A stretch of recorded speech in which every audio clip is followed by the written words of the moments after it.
The landscape of home influences me in a very obvious way, but also the people, the storytelling, the history, the humor, and those are the things that run through my work. She was a very, very happy child. She always sings, she always dances, and she did give us indications she do something creative. My latest show was the first time I kind of went back to look at Ireland and how it could influence a collection. I felt like I really wanted to do something that felt very much from my roots.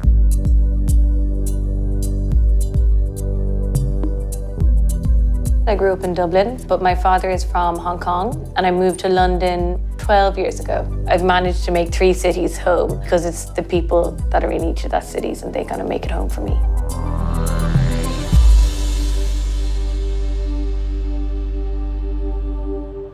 My name is Simone Rocha. I am a fashion designer, and we are in my studio in London. Simone in London spends a huge amount of time in this building. I live locally with my daughter and my partner. In London, I'm so focused because every day we're doing something different. This is our sample room. This is where we do all our creative cuttings. So in the design studio, we do all our fittings. And then the team comes back here, and then it's all translated into patterns. And then we work with machinists. So all our samples are made in-house. There's this energy and a diversity that I think can only come from London. That breeds creativity, which is different to growing up in Dublin. For me, Dublin is home, and it's like this raw earthiness that is just in me, and it's funny, and it's realistic, and it's very visceral. This is my family home. A huge amount of my influences come from the fact that my father was a fashion designer, and I grew up very much in a creative home. It's kind of funny, the house being really quiet. Sorry guys, I'm driving like a granny. My memory was always getting into the car with my dad, me and my brother, and get a pack of crisps and a magazine or a sticker book, and then come out up through this alley gap, and that was kind of our Sunday outing. It is just a road, but there's an amazing translucency to the landscape, the way the light falls in and falls on the land, and you can see it dappling it through, and that's something that I always want there to be a weightlessness, but a strength and a toughness to what I do. I think you can kind of see that here as well. My dad was born in Hong Kong, but he studied fashion in London, in Croydon, and he actually did his degree using Irish cloth and Donegal tweed and linens. And when he came, he loved it. My mum is from the countryside. They met and actually started working together and kind of just settled here. It's really funny, when I grew up in Ireland, I didn't even notice it, but at the time, there weren't lots of Chinese people. I don't look like people from Hong Kong, but then walking around Ireland, I don't look like a person from Ireland either. I've always felt very mixed race, but I've always felt very privileged, actually. I've always thought it's made me very comfortable in lots of different situations. I've always been interested in contrasts and things that shouldn't go together, coming together and making something new. And I think that's probably come from being Irish Chinese. The last trip me and Dad took was really special because it was because we were opening a store in Hong Kong. I think it's very important for me to make my children aware where we come from, because where I come from is very different than where we are today. So I come from a council estate, in a very humble beginning, live in a 300 square feet apartment with 10 of us. So I think for them to actually see that is where the journey begins. So whatever I achieve or they achieve, they will appreciate it more and make them a bit more grounded. Simone is the one who really, really into Hong Kong, and from day one, I think it's very important for her to have that belonging, and I'm thrilled that she had that, Hong Kong as a culture the people, my family, you make a big impact on her as the designer. So which is, for me, is a big icing of the cake. Because for me, to really bring them home, to understand where I come from.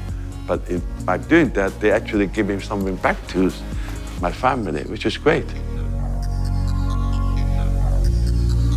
The fact that we went on this trip, me and Dad in the shop, and to have the two of us in there, in his hometown, and me and him are there moving the furniture around, being like, no, maybe we should put the chair here, maybe we should put collection here. It was a very special trip. I would document everything since I was a kid. I was a serious nerd.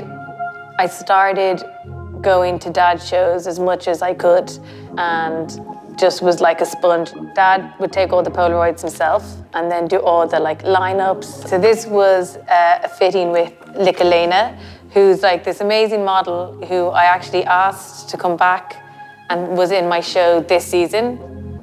When I was a kid, it's kind of known that I spent a lot of time in my dad's studio.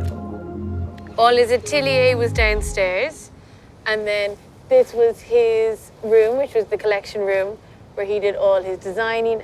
He did amazing fittings here, and he always used Irish models.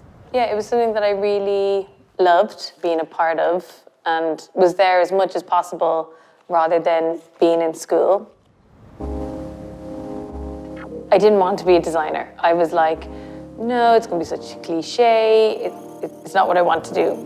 When I went to art college, it completely changed my life. It completely changed my perspective on everything. So this is NCAD, National College of Art and Design, where I went to do my BA in art. It's very physical. You just see people working with their hands all the time, like ceramics, glass, jewellery. So it was always really interesting and stimulating, and it's kind of really affected my process, that there's a real physicality to what I do and a cross-pollination of different disciplines. I was just drawing flowers all day long, but not good ones. I was looking at what I was doing and I wasn't that satisfied. And then I did the fashion discipline, and that's when it completely clicked that I should do design. I used to come up this street every day to go to college. I used to wear all these neon flowers in my hair that they sell on High Street. I was very I've gotten to art college. And now they've kind of changed from selling fake flowers to these huge big bows where you see loads of the girls in them. Thank you very much. Thanks very much. Want a little bag? Yes, please. Hey. So I used to pass this shop every single day and was always obsessed with all the communion dresses. I never made my communion because I wasn't brought up Catholic, but actually people always think that my collections have this feeling running through them. I even like the colours, cream, red, ivory. This is my auntie Monica making her communion in this amazing dress where you can see all the pleated lace in the front, which is almost like an apron. I often reference these for my work. This is my grandparents' wedding, but even the book is amazing. You can even see the way the material is here. It's got a really light embossed bow. I would see this and then I'd be okay, how can I translate this into a fabrication? This is see-through on solid, but maybe we do solid and see-through. Let's embroider it on tulle. Even the way she's holding the bouquet here is amazing because it's kind of falling down. It's quite dispersed. So even when I'm working with fabrications, we nearly never do a symmetrical pattern. It's nearly always dispersed and kind of playful, and you can kind of see the way that happens here. This is our archive. I reference a lot of my work, what I do, and I'm always evaluating it and kind of re-educating myself on things I would have done differently, or could I push it further or take it away more. So we actually access this quite a lot. And the design team are in and out of here all the time. This was the kind of first hand crochet piece I made, which was part of my BA, which was all done, inspired by Louise Bourgeois and her spider webs. And the whole idea was that each crochet circle was like a web. So this is IMA, the Irish Museum of Modern Art. It was the very first place that I saw the work of Louise Bourgeois. And it was all the hanging tapestries. And I was completely blown away by the fact it was textiles, but had been seen as art. And that's what I found really stimulating about the fact that I was decided to study fashion, and I did my first degree collection inspired by her. In the end, my degree final thing was a pair of pants, a pair of knickers, that said cross-stitch saying Je t'aime on them, influenced by Louise Bourgeois work. I went over and interviewed for Centre St. Martin's, Louise Wilson, where I brought the pair of knickers that I had made. She was not impressed with the construction of where I had left the seams in the crotch. She was like, why should this be here? And I was like, why is it there? But yeah, so now I'm like hiding it from the shame. She was just like, what is this? And of course, then all my research that I brought into her was Irish. And she was like, I get it. You're Irish. So I'd bring in like Perry Ogden's Pony Kids, and she'd be like, yeah, well, this is so Ralph Simmons. And I'm like, yeah, well, I was fucking here when they fucking took the photos of the kids on the ponies. So, you know, I don't care if Ralph Simmons does it. You know, I was there. This feels really sincere to me. And she's like, okay. And then same, like, I was like obsessed with things like the Aran Islands and the traditions of Irish women. When they would be mourning, they'd wear their petticoats on their heads, they'd dye them red. So then she just kind of gave in and was like, I get it. You're really proud of where you've come from and you want that to infiltrate. That's kind of what I brought to my collections there and kind of still runs through them today. I feel really proud of being an Irish designer because every show that I do, I almost treat it like a play. There's such a rich history of Irish writers and storytellers, and it's something that's naturally kind of come into my work. Hong Kong to me is really interesting because it isn't my hometown, but for me, what home really is family. The fact that I have such a big family there, it feels like home. Same with Dublin, and now London has become my home because I have my own family. It's the people that are in each of those cities and they kind of make it home for me.